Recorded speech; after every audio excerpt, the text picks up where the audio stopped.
नमस्कार साथियों, career point DLN के ऑफिशियली यूट्यूब चैनल पे मैं सुधीर मौर्य आप सभी का स्वागत करता हूं। जितने भी साथी हैं जल्दी से ऑनलाइन क्लास के लिए आप सभी ग्रुप को ज्वाइन कर लें। और आज का जो हमारा टॉपिक है वो इतिहास का बहुत ही महत्वपूर्ण टॉपिक प्राचीन भारत का इतिहास है। यानी एंशिएंट इंडिया से जितने भी महत्वपूर्ण क्वेश्चन हो सकते हैं उन सब की सीरीज़ आप सबके लिए मैंने लाया हुआ है।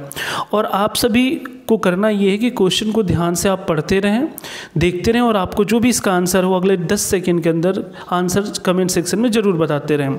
और साथ ही जिस क्वेश्चन का अगर लगता है मैं उसका एक्सप्लेन भी आपको दूंगा। इससे ये होगा कि आपकी तैयारी काफ़ी बेहतर हो जाएगी। ठीक है साथियों, तो फिर शुरू करते हैं। आज का जो पहला क्वेश्चन है प्राचीन भारत के इतिहास से वो ये रहा। और हम लोग इसमें क्रमिक ढंग से बेसिक जितने भी इसके कॉन्सेप्ट हो सकते हैं उससे संबंधित क्वेश्चन से आज शुरुआत करते हैं। तो ये रहा आज का आपके लिए पहला क्वेश्चन। जिस काल का कोई लिखित विवरण उपलब्ध नहीं हो उसे कहा जाता है प्रागैतिहासिक काल, आद्य ऐतिहासिक काल, पूरा पाषाण काल या फिर ऐतिहासिक काल। आप सभी क्वेश्चन को ध्यान से देखेंगे। पहला क्वेश्चन है आपके लिए, जिस काल का कोई लिखित विवरण या लिखित साक्ष्य उपलब्ध नहीं हो उसे कहा जाता है प्रागैतिहासिक काल, आद्य ऐतिहासिक काल, पूरा पाषाण काल या फिर ऐतिहासिक काल।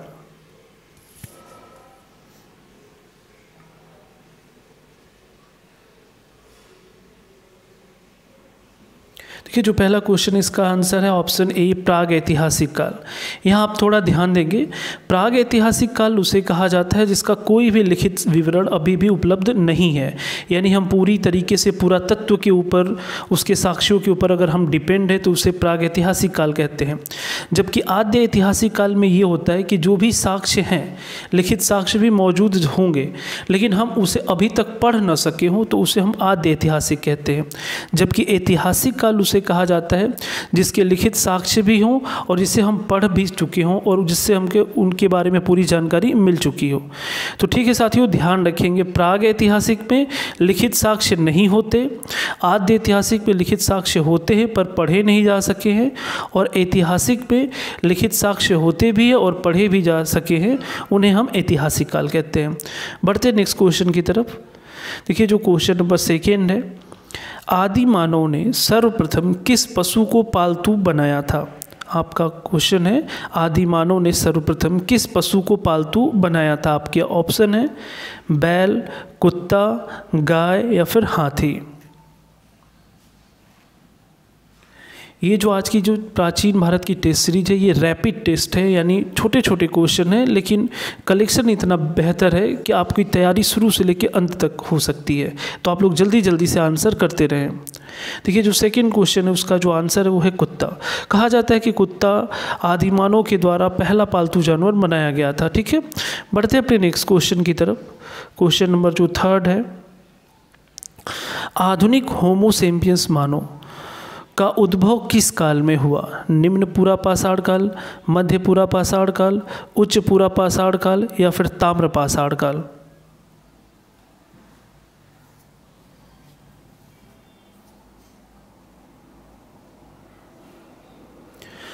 देखिए जो आधुनिक मानव जिसे आप होमो सेपियंस या बुद्धिमान मानव भी कहते हैं, इसका जो आंसर होगा वो होगा ऑप्शन सी उच्च पूरा पाषाण काल। आमतौर पे आप देखेंगे पाषाण काल को 3 भागों में बांटा गया है, निम्न पूरा पाषाण काल, मध्य पूरा पाषाण काल या फिर उच्च पूरा पाषाण काल, या इसे ही नव पाषाण काल भी कहा जाता है।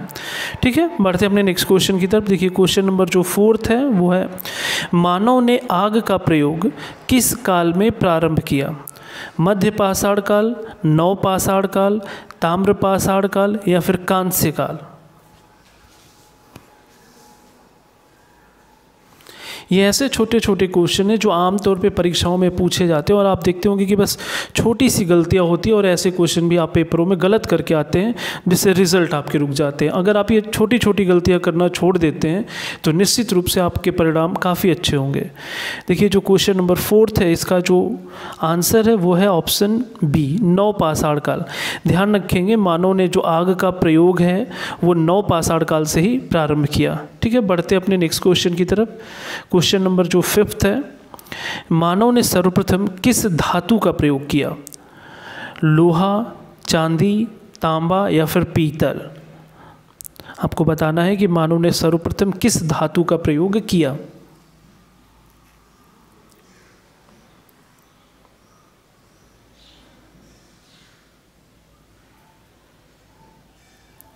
बिल्कुल, देखिए जो क्वेश्चन नंबर 5 है इसका जो आंसर है वो ऑप्शन सी है, तांबा। तो ध्यान रखेंगे, पहला जो पालतू पशु है वो कुत्ता, आग का प्रयोग नवपाषाण काल, सर्वप्रथम किस धातु का प्रयोग, तो वो कहेंगे तांबा। बढ़ते अपने नेक्स्ट क्वेश्चन की तरफ। देखिए जो क्वेश्चन नंबर 6 है, प्राग ऐतिहासिक काल के अंतर्गत किन संस्कृतियों को रखा जाता है? कांस्य संस्कृति, ताम्र संस्कृति, पाषाण संस्कृति या फिर लौह संस्कृति। क्वेश्चन को आप ध्यान से देखेंगे और अपना अपना आंसर सबमिट करें।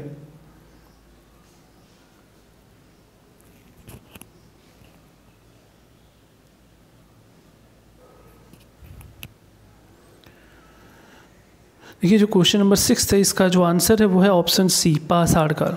देखिए प्राग ऐतिहासिक काल के अंतर्गत किन संस्कृतियों को रखा जाता है? तो प्राग ऐतिहासिक को पाषाण संस्कृति भी कहा जाता है। पाषाण से अर्थ है वो पूरी तरीके से स्टोन यानी पत्थरों के ऊपर कहीं ना कहीं ये संस्कृति इर्द गिर्द उसके घूमते रहती है, इसी के ऊपर डिपेंड रहते हैं उस समय। ठीक है, बढ़ते हैं नेक्स्ट क्वेश्चन की तरफ। क्वेश्चन नंबर जो 7 है वो देख सकते हैं, मानव द्वारा उपयोग में लाई गई पहली फसल कौन सी थी? फर्स्ट क्रॉप कौन सी थी? ठीक है, आपके ऑप्शन है चावल, जौ, गेहूं या फिर ये सभी।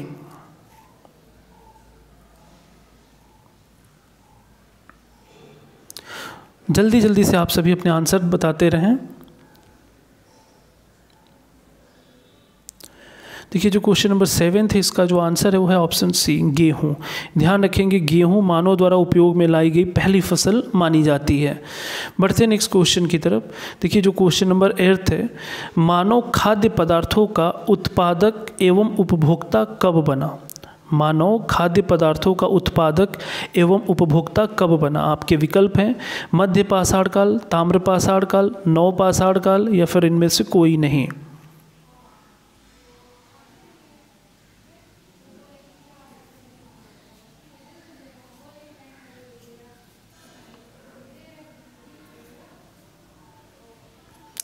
क्वेश्चन नंबर जो 8 है इसका जो आंसर है वो है ऑप्शन सी, नवपाषाण काल। आप ध्यान देंगे, पाषाण काल की जो 3 कैटेगरी है, पूरा पाषाण काल, उसमें कहा जाता है कि जिन औजारों का हम प्रयोग करते थे उसका कोई आकार, कोई रूप, ये कुछ भी परिभाषित नहीं था। लेकिन मध्य पाषाण काल में जो औजार होते थे वो आप देखेंगे बहुत छोटे छोटे और नुकीले बनाए जाते थे। लेकिन नवपाषाण काल आते आते आप देखेंगे कि आप यहाँ से नए ढंग की सारी चीज़ें, आग का आविष्कार, कृषि से संबंधित, या इस समय हम खुद उत्पादक और उपभोक्ता दोनों की भूमिका में आ गए, वो है नवपाषाण काल। यानी आमतौर पे जो ज़्यादा डेवलपमेंट है आप देखेंगे वो नवपाषाण के अंतर्गत ही माना जाता है। बढ़ते हैं अपने नेक्स्ट क्वेश्चन की तरफ। देखिए जो क्वेश्चन नंबर 9 है वो, कौन पुरातत्वविद या फिर पुरातत्ववेत्ता हड़प्पा के उत्खनन से संबंधित है? यानी हड़प्पा सभ्यता के उत्खनन से संबंधित कौन है? इसमें आपके विकल्प हैं दयाराम साहनी, वाई.डी. शर्मा, आर.एस. बिष्ट या फिर बी.बी. लाल।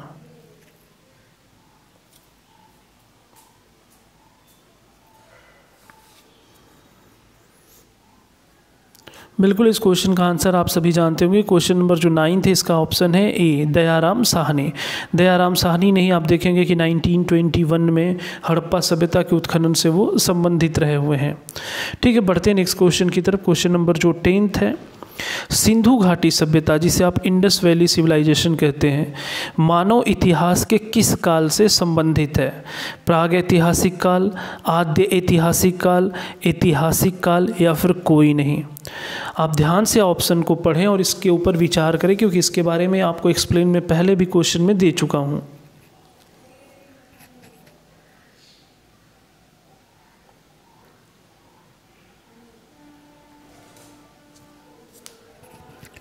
क्वेश्चन नंबर जो 10 है इसका जो आंसर है वो है ऑप्शन बी, आद्य ऐतिहासिक काल।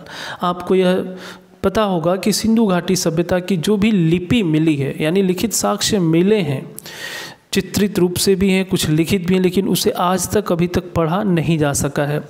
तो आपको भी पता होगा कि लिखित साक्ष्य हों लेकिन पढ़े न जा सके हों, उससे आद्य ऐतिहासिक काल कहते हैं।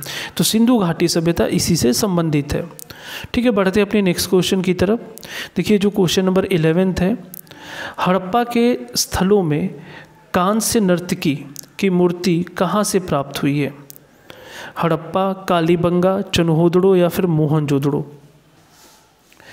अब हम सिंधु घाटी सभ्यता के क्वेश्चंस की तरफ बढ़ रहे हैं, तो इसमें बहुत ही इंपॉर्टेंट क्वेश्चन है, इन्हें आप बहुत ध्यान से पढ़ें, समझें और इसे नोट भी करते रहें साथ। देखिए जो क्वेश्चन नंबर 11 है वो है कि हड़प्पा के स्थलों में कांस्य नर्तकी की मूर्ति कहाँ से प्राप्त हुई है? बिल्कुल इसका जो आंसर है वो है आपका ऑप्शन डी, मोहनजोदड़ो। आप देखेंगे जो इंडस वैली सिविलाइजेशन है इसके कुछ महत्वपूर्ण स्थल है, क्योंकि अभी तक इसके आप देखेंगे खुदाई में बहुत सारे स्थल मिल चुके हैं, लेकिन उसके कुछ प्रमुख स्थलों में हड़प्पा और मोहनजोदड़ो का नाम भी आता है, क्योंकि ये वहाँ के सबसे बड़े स्थल माने गए हुए हैं। तो जो 11 नंबर क्वेश्चन है इसका जो आंसर है वो है मोहनजोदड़ो, जिसका अर्थ होता है मृतकों का टीला। ठीक है, बढ़ते नेक्स्ट क्वेश्चन की तरफ। क्वेश्चन नंबर जो 12 है उसे आप ध्यान से देखें। बोला गया इसमें कौन सा कथन असत्य है? आपके विकल्प हैं कालीबंगा से जूते खेत का साक्ष्य मिला है, बी ऑप्शन है सिंधु घाटी की लिपि की सूचना मुहरों से प्राप्त होती है, सी ऑप्शन है सुरकोतडा से घोड़े के अवशेष प्राप्त हुए हैं, और डी ऑप्शन है सिंधु घाटी सभ्यता से गाय अंकित मुहरें सबसे कम संख्या में प्राप्त हुई हैं। आप इन चारों विकल्पों पर विचार करें और बताएं कि इसमें से कौन सा कथन असत्य है।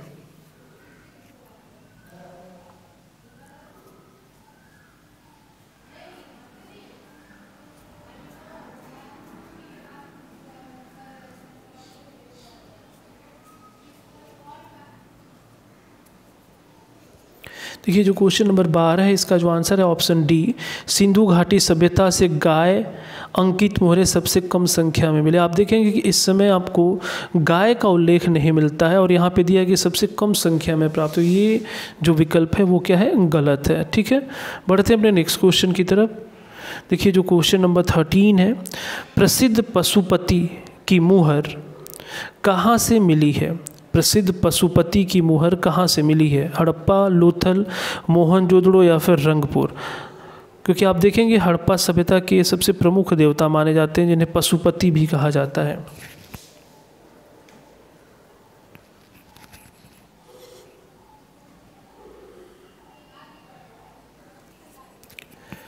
जो क्वेश्चन नंबर 13 है इसका जो आंसर है वो देख सकते हैं आप, वो है मोहनजोदड़ो। मोहनजोदड़ो से ही पशुपति की मुहर प्राप्त हुए हैं। ठीक है, बढ़ते अपने नेक्स्ट क्वेश्चन की तरफ। बहुत ही इंपॉर्टेंट क्वेश्चन है क्वेश्चन नंबर 14, सिंधु सभ्यता में गोंदीवाड़ा का साक्ष्य कहाँ से मिला है? आपके विकल्प हैं धौलावीरा, कोटदीजी सिंध प्रांत, चनहोदड़ो या फिर लोथल।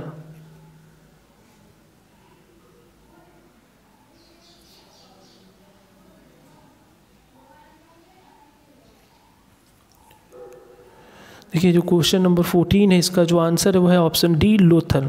आप ध्यान रखेंगे कि सिंधु घाटी सभ्यता का जो सबसे प्रमुख स्थल जो पत्तन या फिर बंदरगाह के लिए चर्चित था वो था गुजरात का लोथल, और वहीं पे गोंदीवाड़ा का साक्ष्य मिलता है। ठीक है, बढ़ते अपने नेक्स्ट क्वेश्चन की तरफ। क्वेश्चन नंबर जो 15 है वो देखेंगे आप, सिंधु घाटी सभ्यता में विशाल स्नानागार कहाँ से प्राप्त हुए हैं? स्नानागार नहीं, सॉरी, अन्नागार। सिंधु घाटी सभ्यता में विशाल अन्नागार कहाँ से प्राप्त हुआ है? आपके विकल्प हैं हड़प्पा, मोहनजोदड़ो, राखीगढ़ी या फिर सुतकागेंडोर।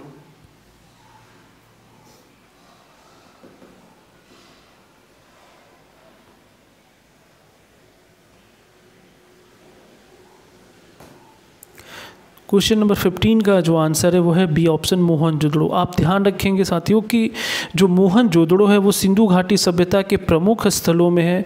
वहाँ विशाल स्नानागार, विशाल अन्नागार और एक सबसे बड़े स्थल के रूप में मृतकों का टीला विभिन्न नामों से जाना जाता है और उसके लिए वो प्रसिद्ध माना जाता है। ठीक है, बढ़ते अपने नेक्स्ट क्वेश्चन की तरफ। देखिए क्वेश्चन नंबर जो 16 है इसमें ये पूछा है कि कौन सा जोड़ी असत्य है?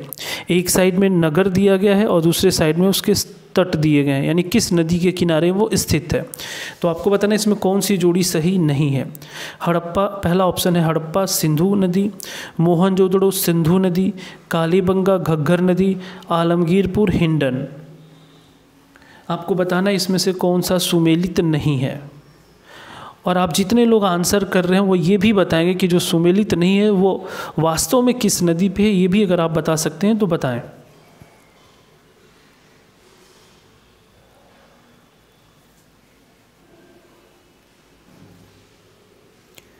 देखिए जो क्वेश्चन नंबर 16 है इसका जो आंसर है वो है ऑप्शन ए हड़प्पा।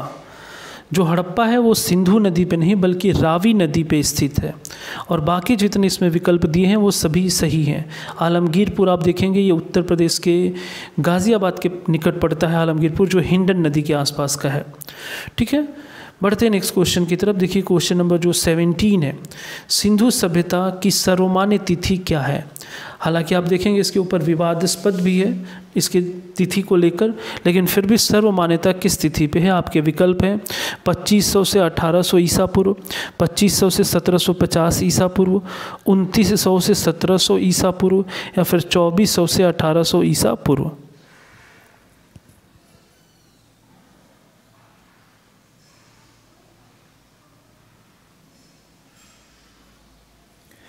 देखिए जो क्वेश्चन नंबर 17 है इसका जो आंसर है वो है ऑप्शन बी 2500 से 1750 ईसा पूर्व। ये सर्वाधिक मान्य है।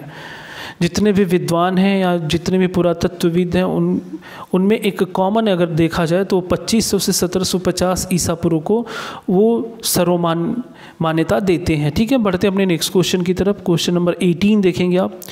भारत में मूर्ति पूजा का आरंभ माना जाता है। भारत में मूर्ति पूजा का आरंभ माना जाता है सिंधु घाटी सभ्यता से, वैदिक सभ्यता से, मौर्य सभ्यता से, या फिर गुप्त काल सभ्यता से। आप सभी इस क्वेश्चन का आंसर सबमिट करें, जल्दी जल्दी से बताएं आप सभी। और जो लोग भी अभी इस समय लाइव हमारे इस वीडियो को देख रहे हैं, कमेंट नहीं कर रहे हैं, वो मैं उनसे ये ज़रूर कहना चाहूँगा कि आप भी कमेंट सेक्शन में आएँ, कमेंट करें। इससे आप अपनी स्थिति को भी कंफर्म कर सकते हैं कि हाँ आपकी तैयारी कितनी बेहतर है। देखिए जो क्वेश्चन नंबर 18 है इसका जो आंसर है वो है ऑप्शन डी गुप्त काल। यहाँ आप ध्यान रखेंगे जो मूर्ति पूजा का आरंभ है, या फिर अगर आपसे कहे कि मंदिर का कॉन्सेप्ट, तो भारत में पहली बार मंदिर बनने और उसमें मूर्ति रखने की जो प्रथा है वो गुप्त काल से प्रारंभ होती है।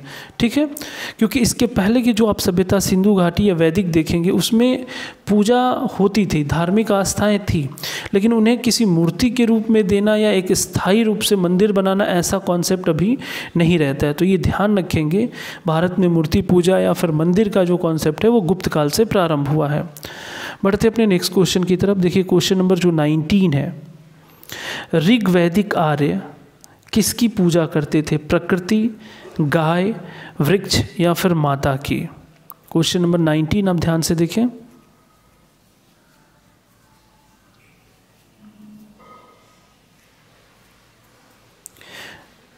क्वेश्चन नंबर 19 का जो आंसर है वो है ऑप्शन ए प्रकृति के।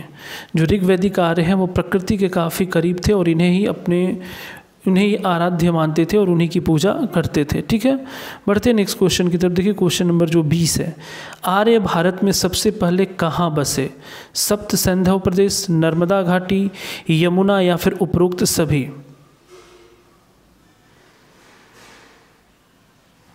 हमने आपके लिए प्राचीन भारत में 100 क्वेश्चन की सीरीज़ लेकर आए हैं।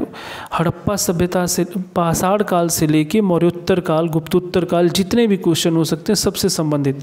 लेकिन आज का जो हमारा टेस्ट सीरीज है वो पार्ट 1 है, यानी हम आज आपके लिए 50 क्वेश्चन की सीरीज़ है और इसका पार्ट 2 कल होगा, जिसमें बाकी के 50 क्वेश्चन यानी 51 से लेके 100 तक की सीरीज़ रखेंगे। देखिए जो क्वेश्चन नंबर 20 है इसका जो आंसर है वो है ऑप्शन ए सप्त सिंधु प्रदेश। ध्यान रखेंगे जो सप्त सिंधु प्रदेश है इसे ही आर्यों का स्थल भी माना जाता है, जहाँ पे सबसे पहले भारत में आकर बसे थे। क्वेश्चन नंबर 21 की तरफ बढ़ते हैं। देखें आर्यों का मूल निवास स्थान था, यानी ये आर्य कहाँ से आए थे, इसके ऊपर भी आप देखेंगे कई विद्वानों के अलग अलग मत हैं। आपके विकल्प हैं उत्तरी प्रदेश, एशिया माइनर, भूमध्य सागरीय तट, या फिर सप्त सिंधु प्रदेश।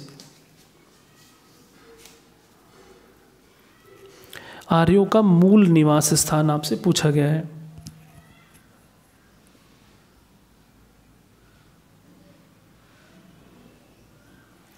क्वेश्चन नंबर 21 का जो आंसर है वो देखेंगे वो है ऑप्शन बी एशिया माइनर। कहा जाता है कि आर्यों का जो मूल निवास स्थान है वो एशिया माइनर को माना गया है। आप देखेंगे कि उत्तर भारत की तरफ से ही, ये उत्तर पश्चिम भारत की तरफ से कहा जाता है कि इनका प्रवेश है भारत की तरफ। ठीक है, तो ये एशिया माइनर के साइड से आए हुए थे। उसके बाद बढ़ते नेक्स्ट क्वेश्चन की तरफ। क्वेश्चन नंबर जो 22 है, गायत्री मंत्र संबंधित है किस वेद से? ऋग्वेद, यजुर्वेद, सामवेद या फिर अथर्ववेद?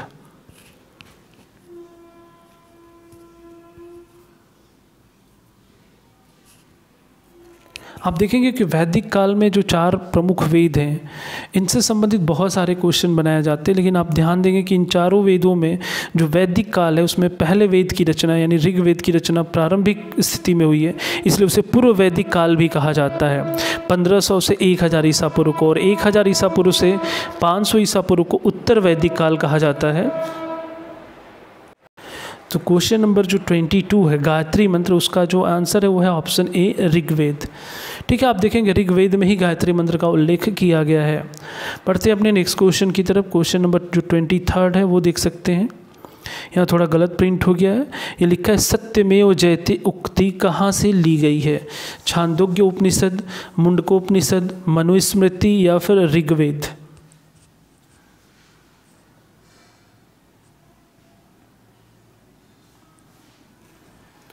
ये तो बहुत ही चर्चित क्वेश्चन है, इसका आंसर आप सभी जानते भी होंगे। देखिए जो क्वेश्चन नंबर 23 इसका आंसर है बी, मुंडक उपनिषद या मुंडकोपनिषद। कहा जाता है सत्यमेव जयते का अर्थ सत्य की ही विजय होती है और इसकी तुलना टूटी हुई नाव से की गई है। ध्यान रखेंगे आप।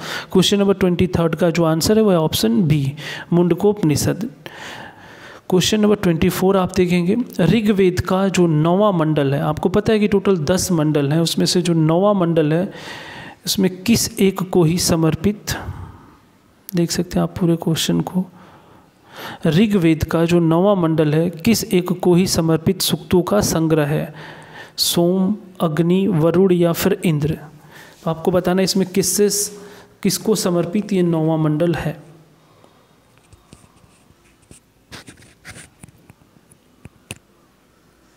क्वेश्चन नंबर 24 का जो आंसर है वो है ऑप्शन ए, सोम। कहा जाता है सोम देवता को समर्पित है 9वां मंडल। ठीक है, तो आप देखेंगे ऋग्वेद के जो टोटल 10 मंडल हैं तो उसमें हर एक मंडल की अपनी कुछ खास विशेषताएं हैं, किसकी रचना पहले हुई है, किसकी रचना बाद में हुई है।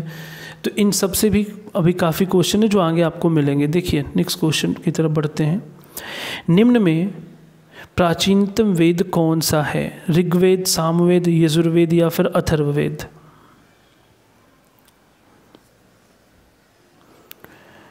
25 नंबर क्वेश्चन जो है, निम्न में से प्राचीनतम वेद कौन सा है, यानी सबसे पहले किस वेद की रचना हुई थी? तो वो है आपका ऑप्शन ए, ऋग्वेद, क्योंकि ऋग्वेद के बाद बाकी 3 वेदों की रचना है जिसे उत्तर वैदिक काल भी कहा जाता है।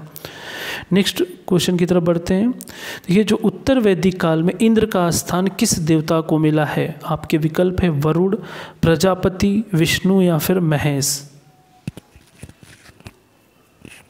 आप कभी भी वैदिक काल को पढ़े तो एक परीक्षण के रूप में पढ़े और उसको 2 भागों में विभक्त करके पढ़े, जैसे पूर्व वैदिक काल और उत्तर वैदिक काल। उसकी अपनी सामाजिक, आर्थिक, राजनीतिक, धार्मिक स्थिति, वैसे उत्तर वैदिक काल की देवताओं की भी तुलना करेंगे तो आपको सारे क्वेश्चन अच्छे से तैयार हो जाएंगे। देखिए जो पूर्व वैदिक काल है उसमें तो इंद्र को पुरंदर कहा जाता था, किलों को तोड़ने वाला, लेकिन उत्तर वैदिक काल में इनका जो स्थान है वो ले लिया था प्रजापति ने, यानी 26 नंबर क्वेश्चन का जो आंसर है वो है ऑप्शन बी, प्रजापति। बढ़ते अपने नेक्स्ट क्वेश्चन की तरफ। Question number 27। देखिए इसे ध्यान से, इसमें बताना है कौन सा कथन असत्य है। आपका जो पहला ऑप्शन है वो है उत्तर वैदिक काल तक समाज स्पष्ट रूप से 4 वर्णों में विभाजित हो गया था।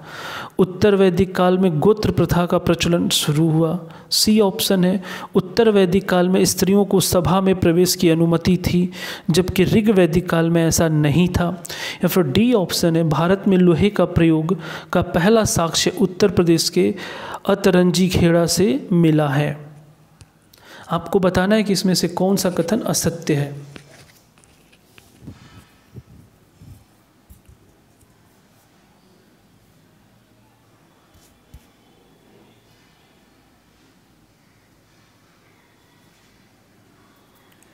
देखिए जो क्वेश्चन नंबर 27 है इसका जो आंसर है वो है ऑप्शन सी।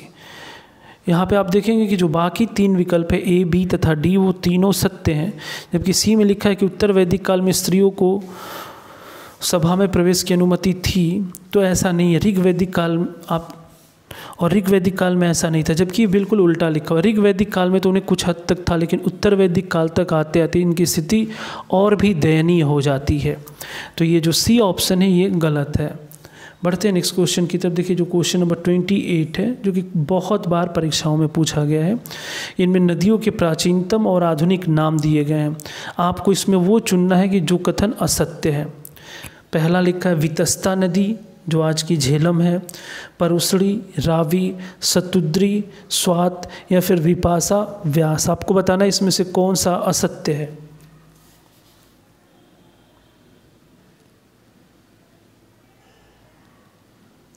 यानी इसमें किस नदी का नाम सुमेलित नहीं है। बिल्कुल देखिए जो क्वेश्चन नंबर 28 है उसका जो आंसर है वो है ऑप्शन सी होना चाहिए, सतुद्री। जो सतुद्री इसको स्वात लिखा है, जबकि सतुद्री जो है वो सतलज को कहा जाता था। बाकी जो नदियां हैं वो सही हैं। वितस्ता का झेलम है, परुसड़ी रावी नदी को कहा जाता था, व्यास को विपासा नदी कहा जाता था, जबकि स्वात को सतुद्री नहीं बल्कि सतलज को सतुद्री कहा जाता था। तो 28 का ऑप्शन है सी। बढ़ते अपने नेक्स्ट क्वेश्चन की तरफ। क्वेश्चन नंबर 29, किस वेद की रचना गद्य एवं पद्य दोनों में की गई है। आपके विकल्प हैं ऋग्वेद, यजुर्वेद, सामवेद या फिर अथर्ववेद।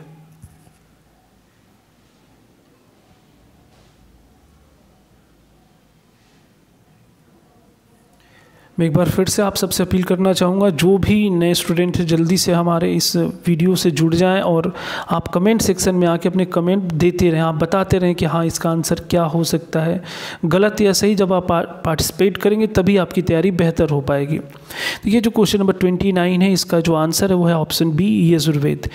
यहाँ आप ध्यान रखेंगे कि जो गद्य और पद्य दोनों रचनाएं होती हैं, हिंदी में उसे चंपू शैली भी कहा जाता है। और आप देखेंगे कि जितने भी वेद हैं, जो चारों वेद हैं, इन सब की रचनाएं पद्य में हैं, लेकिन यजुर्वेद ही एकमात्र ऐसा वेद है जो गद्य में भी है और पद्य में भी है। तो आप ध्यान रखेंगे कभी भी ये क्वेश्चन पूछे कि गद्य और पद्य दोनों में, तो आप कहेंगे यजुर्वेद। अदरवाइज बाकी सभी वेद जो हैं वो केवल पद्य में हैं, यानी पोएट्री के फॉर्म में है। बढ़ते हैं नेक्स्ट क्वेश्चन की तरफ। देखिए क्वेश्चन नंबर जो 13 है इसमें आपसे पूछा गया कौन सा सुमेलित नहीं है। जो 16 महाजनपद थे उसमें से कुछ मुख्य जनपदों के राजधानियों को दिया गया उनके सामने। कुरु का दिया है इंद्रप्रस्थ, चेदी पोटली, मगध ग्रीव्रज, मल कुसावती। आपको बताना है इसमें कौन सी महाजनपद और राजधानी सुमेलित नहीं है।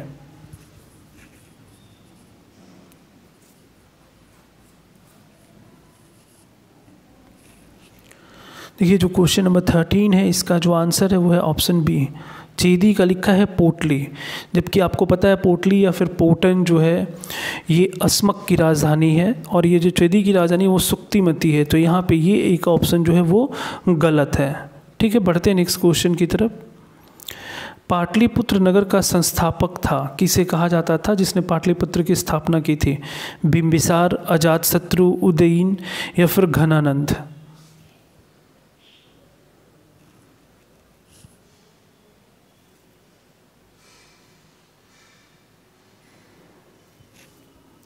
देखिए जो क्वेश्चन नंबर 31 है इसका जो आंसर है वो है option C, Udayan.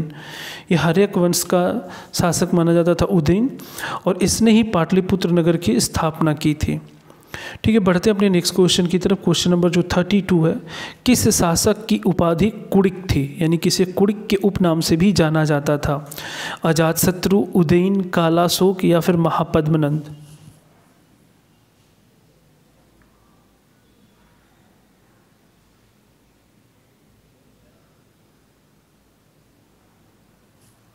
Question number जो 32 है इसका जो आंसर है वो है ऑप्शन ए, अजातशत्रु। अजातशत्रु को कुड़िक भी कहा जाता था। आप ध्यान रखेंगे कि जो मौर्य काल है आप देखेंगे प्राचीन भारत में, तो ये कई वंशों से, मगध साम्राज्य जो है वो कई वंशों से गुजरा हुआ है, जिसमें सबसे पहला वंश हर्यक वंश रहता है। उसके बाद आप देखेंगे शिशुनाग वंश है, फिर नंद वंश है, फिर मौर्य वंश है। तो उनसे संबंधित ये सारे शासक हैं, और जिसमें से कुड़िक की उपाधि है वो अजातशत्रु की है। बढ़ते हैं नेक्स्ट क्वेश्चन की तरफ। जो क्वेश्चन नंबर 33 है उसे देखेंगे आप। सिकंदर के आक्रमण के समय मगध पर किसका शासन था। आपके विकल्प हैं महापद्मनंद, घनानंद, चंद्रगुप्त मौर्य या फिर डी ऑप्शन है पोरस। आप सभी थोड़ा जल्दी जल्दी आंसर अपना बताते रहें।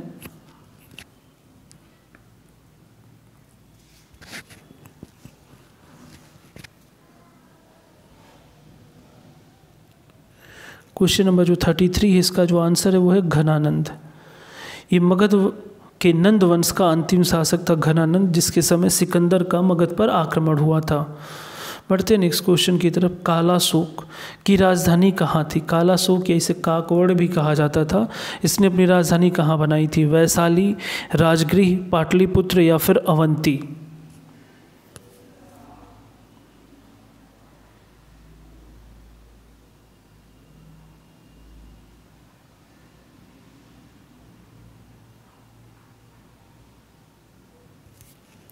क्वेश्चन नंबर जो 34 है, इसका जो आंसर है वो है option C, Pataliputra.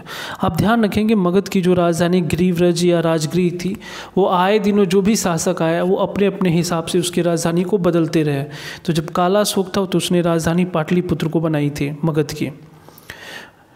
Question number जो 35 है वो देखिए आप। किस सर्व छत्रांतक अर्थात क्षत्रियों का नाश करने वाला कहा गया है? किसे क्षत्रियों का नाश करने वाला कहा गया है? आपके विकल्प हैं महापद्मनंद, खारवेल, शशांक या फिर सिकंदर।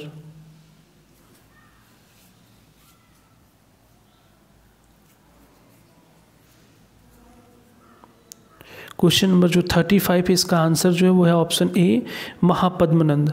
आप देखेंगे जो नंद वंश है उसका संस्थापक जो महापद्मनंद है, उसे ही सर्व छत्रांतक या क्षत्रियों का नाश करने वाला भी कहा गया है। क्वेश्चन नंबर 36 की तरफ बढ़ते हैं।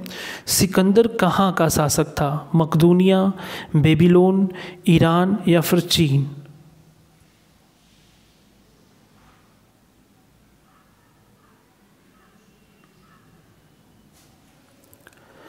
देखिए जो क्वेश्चन नंबर 36 है, इसका जो आंसर है वो है ऑप्शन ए, मकदूनियाई शासक सिकंदर कहा जाता था। ठीक है, तो वो मकदूनिया का था। बढ़ते हैं अपने नेक्स्ट क्वेश्चन की तरफ। देखिए जो क्वेश्चन नंबर 37 है, सिकंदर और पोरस के बीच जो प्रसिद्ध युद्ध झेलम का युद्ध या हाइडेस्पीस का युद्ध कहा जाता है वो कब हुआ था? आपके विकल्प है 323 ईसा पूर्व, 325 ईसा पूर्व, 326 ईसा पूर्व या फिर 328 ईसा पूर्व। ये बहुत ही महत्वपूर्ण युद्ध माना जाता है, जिसे वितस्ता का युद्ध, झेलम का युद्ध या फिर हाइडेस्पीस का युद्ध के नाम से जाना जाता है। देखिए जो क्वेश्चन नंबर 37 है, इसका जो आंसर है वो है ऑप्शन आपका सी, 326 ईसा पूर्व। बढ़ते हैं नेक्स्ट क्वेश्चन की तरफ। जो क्वेश्चन नंबर 38 है, जैन धर्म के 24वें तीर्थकर कौन थे? जैन धर्म के 24वें तीर्थकर कौन थे? पार्श्वनाथ, महावीर, सिद्धार्थ या फिर भद्रभाव? आप देखेंगे कि जैन धर्म में तीर्थंकर का कॉन्सेप्ट रहा हुआ है, और आपसे कभी भी जैन और बौद्ध के बारे में पूछे, जो कि धार्मिक आंदोलन सबसे महत्वपूर्ण दो धर्म जो उभर कर सामने आए थे प्राचीन भारत में, जैन और बौद्ध, उसमें जैन को प्राचीनतम माना जाता है, जबकि बौद्ध धर्म उसके बाद का है। देखिए जो क्वेश्चन नंबर 38 है, उसका जो आंसर है वो है महावीर स्वामी। आप देखेंगे कि जैन धर्म में टोटल 24 तीर्थकर हुए हैं, जिसमें अंतिम में जो 24वें तीर्थकर हैं वो खुद महावीर स्वामी हैं। ठीक है, बढ़ते हैं नेक्स्ट क्वेश्चन की तरफ। क्वेश्चन नंबर जो 39 है वो देख सकते हैं आप। महावीर ने जैन धर्म में पूर्व से प्रतिपादित 4 महाव्रतों में कौन सा 5वां महाव्रत जोड़ा? आपके विकल्प हैं अपरिग्रह, अस्तेय, ब्रह्मचर्य या फिर अहिंसा।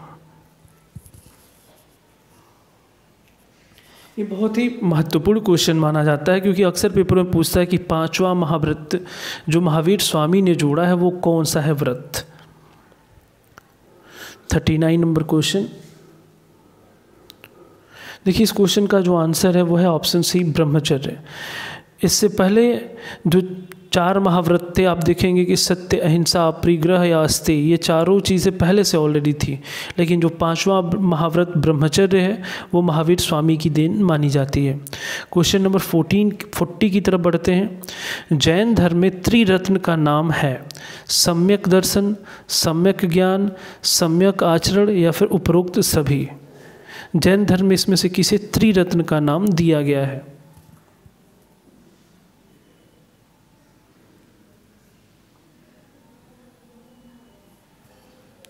बिल्कुल साथियों, जो क्वेश्चन नंबर 14 है इसका जो आंसर है वो है ऑप्शन डी। 40 का आंसर है ऑप्शन डी, यानी जो ऊपर के तीनों हैं ये तीनों ही त्रिरत्न के अंतर्गत माने जाते हैं।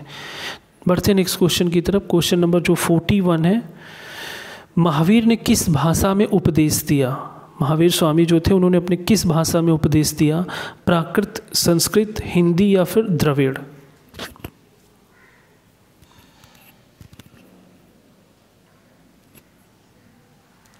आप देखेंगे कि उस समय महावीर स्वामी और महात्मा बुद्ध दोनों ही अपने उपदेशों के लिए जाने जाते हैं और दोनों के उपदेशों की जो भाषा शैली है वो अलग अलग थी। तो जो महावीर स्वामी थे उनकी जो भाषा शैली थी वो थी ऑप्शन ए प्राकृत, और जो आप देखेंगे जो महात्मा बुद्ध हैं उनकी जो भाषा शैली है वो रही हुई है पाली, जो कि ज़्यादातर आम लोगों की उस समय की भाषा थी। क्वेश्चन नंबर 42, महावीर स्वामी का जन्म कहाँ हुआ था? आपके विकल्प है वैशाली, राजगीर, पाटलिपुत्र या फिर पावापुरी। कई लोग ऐसे क्वेश्चन में भी जल्दबाजी में गलत कर देते हैं, तो हमने सीरीज ही ऐसा लिया हुआ है कि हर एक छोटे से छोटे क्वेश्चन की तरफ आपका ध्यान रख सकूं और आप उसे अच्छी तरीके से तैयार करें। देखिए जो क्वेश्चन नंबर 42 है इसका जो आंसर है वो है ऑप्शन ए वैशाली। ये महावीर का जन्म स्थान माना जाता है। बढ़ते अपने नेक्स्ट क्वेश्चन की तरफ। क्वेश्चन नंबर जो 43 है वो देखेंगे, प्रथम जैन संगीति का आयोजन कहाँ किया गया? आपके विकल्प हैं वल्लभी, वैशाली, पाटलिपुत्र या फिर पावापुरी। आपको बताना है कि पहली जैन संगीति का अर्थ होता है सम्मेलन। आप देखेंगे कि बुद्ध की मृत्यु के बाद ही बौद्ध सम्मेलन या बौद्ध संगीतियाँ हुई हैं, वैसे ही महावीर स्वामी के बाद देखेंगे जैन संगीतियाँ हुई हैं, उससे संबंधित ये क्वेश्चन है। जो 43 नंबर क्वेश्चन है इसका जो आंसर है वो है ऑप्शन सी पाटलिपुत्र। जो प्रथम जैन संगीति है वो पाटलिपुत्र में हुई थी। बढ़ते हैं नेक्स्ट क्वेश्चन की तरफ। देखिए जो क्वेश्चन नंबर 44 है, कौन सा कथन सत्य है? जैन धर्म के सप्तभंगी ज्ञान को स्यादवाद कहा जाता है, महावीर स्वामी की मृत्यु पावापुरी में हुई, जैन धर्म आत्मा को मान्यता देता है, या फिर डी ऑप्शन है उपरोक्त सभी। आपको बताना है इसमें से कौन सा कथन सत्य है।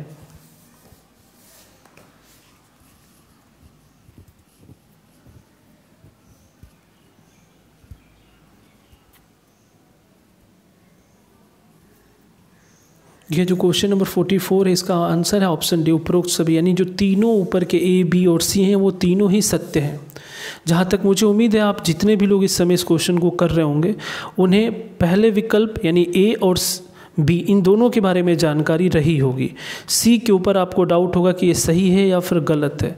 तो आप ऐसे क्वेश्चन में ये ध्यान रखेंगे कि जब भी दो कथन उसमें सत्य हो जा रहे हैं तो फिर उपरोक्त सभी को ही आप उत्तर करेंगे, क्योंकि उसमें से केवल एक को आप कैसे पिक कर सकते हैं। वैसे भी आप देखेंगे जो जैन धर्म में सप्तभंगी ज्ञान है उसे स्यादवाद का कॉन्सेप्ट दिया गया है, यानी हर शब्द को बोलने से, हर वाक्य को बोलने से पहले स्याद शब्द का प्रयोग करेंगे तो आप सही माने जाएंगे। ये जैन धर्म में कहा गया है। इसके साथ ही महावीर स्वामी की जो मृत्यु वो पावापुरी में हुई है। जैन धर्म में आत्मा को मान्यता देता है, ये सही बात है, लेकिन ईश्वर के ऊपर वो भी मौन धारण कर लिए कि ईश्वर है या नहीं, इसके ऊपर जैन धर्म या बौद्ध धर्म दोनों में कुछ भी नहीं कहा गया है, लेकिन आत्मा को मान्यता जैन धर्म में दी गई है। बढ़ते हैं नेक्स्ट क्वेश्चन की तरफ। देखिए जो क्वेश्चन नंबर 45 है, महात्मा बुद्ध ने अपना पहला उपदेश कहाँ दिया था? महात्मा बुद्ध ने अपना पहला उपदेश कहाँ दिया था? आपके विकल्प है पाटलिपुत्र, श्रावस्ती, सारनाथ या फिर बोध गया।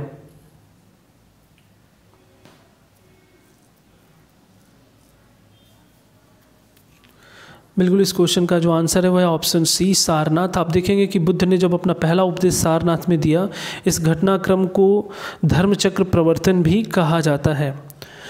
नेक्स्ट क्वेश्चन की तरफ बढ़ते हैं। क्वेश्चन नंबर 46, महात्मा बुद्ध ने उपदेश देने हेतु किस भाषा का प्रयोग किया था?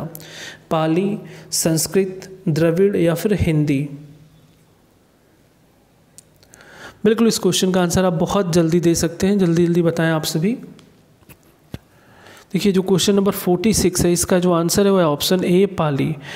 आपको मैंने पहले भी जिक्र किया था कि महात्मा बुद्ध के उपदेश जो है वो पाली भाषा में थी, क्योंकि ये ज़्यादातर आम लोगों की भाषा थी और शायद यही कारण रहा हुआ है कि जैनिज़्म से कहीं ज़्यादा बुद्धिज़्म प्रचलित हुआ भारत में। देखिए जो क्वेश्चन नंबर 47 है उसकी तरफ बढ़ते हैं। बौद्ध धर्म के त्रिरत्न क्या हैं? ऐसे ही जैन में त्रिरत्न है, फिर बौद्ध के भी जो त्रिरत्न है, तो आपसे पूछा गया कि इसमें कौन से हैं, बुद्ध, संघ, धम्म या फिर ये सभी।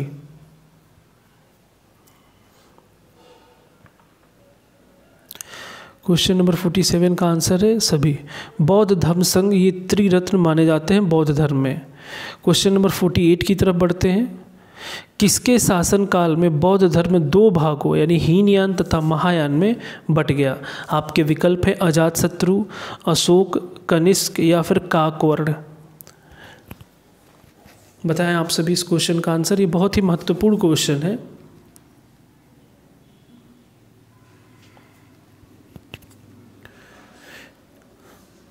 देखिए बुद्ध की मृत्यु के बाद उनके विचारों के ऊपर कई सारी बौद्ध संगीतियाँ हुई और जिसमें से जो चतुर्थ बौद्ध संगीति है जो कि कश्मीर में हुई थी कनिष्क के नेतृत्व में, उस समय जो शासक था वो कनिष्क था, यानी 48 का जो आंसर है वह ऑप्शन सी।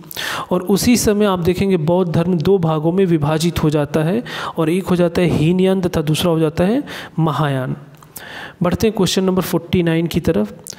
महात्मा बुद्ध द्वारा दिए गए प्रथम उपदेश को कहा गया है महापरिनिर्वाण, महाभिनिष्क्रमण, धर्मचक्र प्रवर्तन या फिर डी ऑप्शन है उपरोक्त सभी। आपको बताना है महात्मा बुद्ध द्वारा दिए गए प्रथम उपदेश को किस नाम से जाना जाता है।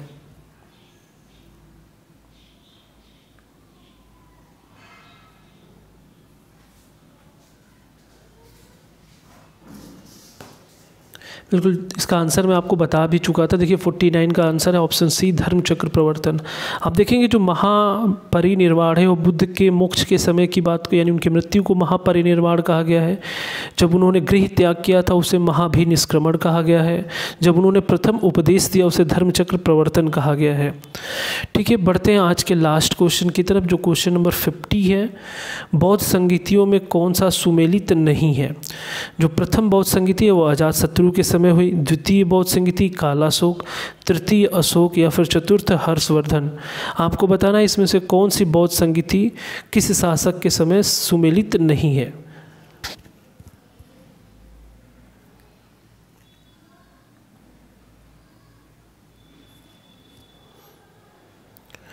बिल्कुल साथियों, ये क्वेश्चन नंबर जो 50 है इसका जो आंसर है वह ऑप्शन डी, जिसका जिक्र मैं अभी आपको पहले किया भी था कि जो चतुर्थ बौद्ध संगीति है वो हर्षवर्धन के समय नहीं बल्कि कनिष्क के समय हुई थी। लेकिन बाकी जो 3 है, प्रथम अजातशत्रु, द्वितीय कालाशोक, तृतीय अशोक और जो चतुर्थ है वो कनिष्क के समय हुई थी। तो क्वेश्चन नंबर जो 50 है इसका आंसर है ऑप्शन डी, ये सुमेलित नहीं है। और बाकी जितने क्वेश्चन हैं आप इसको हमारे अगले वीडियो में देखेंगे जो 51 से लेके 100 तक यहाँ से काफ़ी महत्वपूर्ण क्वेश्चन और क्वेश्चन जो थोड़े हाई लेवल के हैं वो यहाँ से शुरू होंगे। तो ये तो था आज का पहला वीडियो प्राचीन भारत के इतिहास से संबंधित, जिसमें हमने आपके लिए महत्वपूर्ण 50 क्वेश्चन की सीरीज आपके लिए लेकर आए थे। आप कमेंट सेक्शन में आप ज़रूर बताएं कि आप लोगों के 50 क्वेश्चन में कितने क्वेश्चन सही हुए हैं। इससे ये पता चलता है कि आपकी तैयारी कैसी है और आपको कितना और मेहनत करना होगा। साथ ही आपसे मैं उम्मीद करता हूं कि आप ये भी बताएं कि आपको हमारा ये जो टेस्ट सीरीज चल रहा है 50 क्वेश्चन के सेट का ये कैसा लग रहा है। आपके फीडबैक हमारे लिए काफ़ी मायने रखते हैं। तो ठीक है साथियों, फिर चलते चलते मैं चाहूँगा कि जितने भी नए स्टूडेंट हमारे इस चैनल से जुड़ रहे हैं, अगर आपको हमारा ये वीडियो पसंद आ रहा हो तो आप ज़रूर से हमारे चैनल को सब्सक्राइब, लाइक और साथ ही शेयर करें। ठीक है, मिलते हैं फिर नेक्स्ट वीडियो में प्राचीन भारत के दूसरे हिस्से की तरफ 51 से 100 क्वेश्चन की तरफ।